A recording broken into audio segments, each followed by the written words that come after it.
Danger ahead, storm watch. Heat from the sun provides the energy for all of the weather-related storms. One type of severe storm is a thunderstorm. Have you ever been outside on a hot summer day before a storm? It might be sunny and hot for several hours, and then, all of a sudden, the sky changes. Lightning and thunder explode, and there is a thunderstorm with pouring rain. Another kind of serious storm is a hurricane.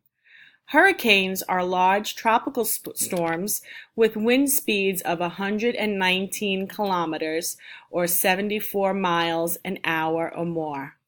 Hurricanes form over the ocean's warm water, where they grow in strength. Hurricane winds spin around a center, the eye of the storm. They might last weeks out in the ocean, gaining speed over warm seas. Once they move over land, they begin to lose their strength. Cause and effect. What provides the energy for powerful storms? Hurricanes are large storms. Compare the size of this hurricane to the state of Florida. Here's Florida. Here's the hurricane.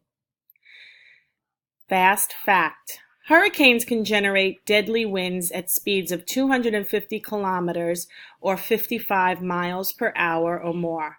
They can also cause damage due to severe rainfall and storm surges. Besides damage from strong winds, hurricanes can cause severe weather damage.